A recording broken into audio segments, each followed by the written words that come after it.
नमस्कार दोस्तों, स्वागत है आप सबका एक बार फिर से रात के 9 बजे हिमांशु यादव के साथ पॉलिटी क्लास आर्टिकल में। हम लोग चर्चा कर रहे थे संविधान के अनुच्छेद नंबर आज 49 की।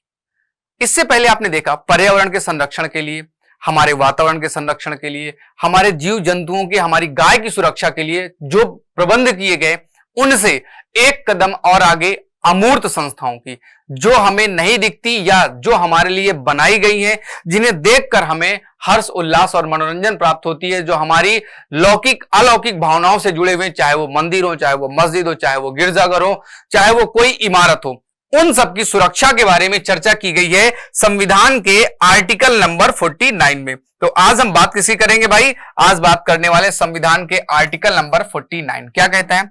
राष्ट्रीय महत्व के स्मारक, स्थान और वस्तुओं का संरक्षण। हमें क्या करना है? सुरक्षा करनी है वस्तुओं की। हमें वस्तुओं के साथ साथ संरक्षण करना है किसका? स्मारकों का और प्रत्येक वस्तु का। जैसे मान लीजिएगा महात्मा गांधी का चश्मा अब एक वस्तु है, उसकी सुरक्षा करनी है। ताजमहल, उसकी सुरक्षा करनी है। कोई एक रोड है, कोई एक राजपथ है, उसकी सुरक्षा करनी। स्थान, जगह, कोई नालंदा विश्वविद्यालय है, उसकी सुरक्षा करनी। इसी का स्पष्टीकरण कहा गया संसद, अर्थात राज्य शब्द नहीं है, यहां संसद शब्द का प्रयोग किया गया है, कंफ्यूज मत होइएगा। संसद द्वारा बनाई गई विधि, कानून कौन बनाएगा? संसद।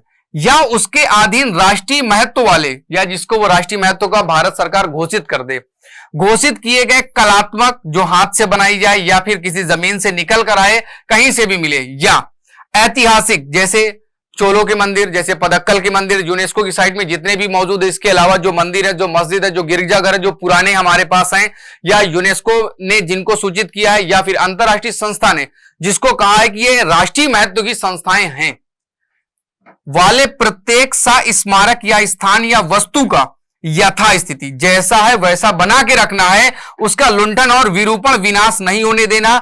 उसका डिजाइन ना कम हो, ना उसके डिजाइन में कोई परिवर्तन हो। पता चले पहले सोने का था, अब सोना हटा के चांदी का बना दिया, ऐसा कुछ नहीं करना है। उसका विनाश होने से बचाना है। अपसारण मतलब घिसने से उसको बचाना है कि धीरे, जैसे अरावली पर्वत धीरे धीरे घिस रहा है, तो ऐसा ना हो कि कोई एक सामान, बहुत पुरानी बिल्डिंग बनी है और धीरे धीरे लोग एक एक ईंट निकाल रहे हैं, 5-6 साल 10 साल के बाद पूरा का पूरा जगह ही गायब हो जाए, ईंट ही उसकी गायब हो जाए। तो ऐसा अपसारण नहीं होना चाहिए। बैनन या निर्यात, ऐसा भी ना हो कि महात्मा गांधी का चश्मा रखा तो उसको बेच लिया कि $3 का बिक रहा, अमेरिका में किसी आदमी को बेच दिया। तो बैनन के साथ निर्यात से संरक्षण किया जाएगा। कई बार चोरी हो जाती सामान की। हमारे यहाँ अष्टधातु की जो मूर्तियां पाई गई, वो कई बार ऑस्ट्रेलिया में पाई जाती है, तो उनको क्या किया जाता है? उनको वापस लाया जाता है। उनको क्या किया जाता है? उनको पुनः हमारे देश में स्थापित किया जाना है। ये सरकार की जिम्मेदारी है। ये सरकार के संरक्षण करना राज्य की क्या होगी? राज्य की बाध्यता होगी। तो इस चीज को हमें यहाँ पे क्या रखना है? याद रखना है। तो आज के लिए आर्टिकल में यही तक। वीडियो को लाइक जरूर करें। मिलते हैं अगली क्लास में आर्टिकल नंबर 50 के साथ।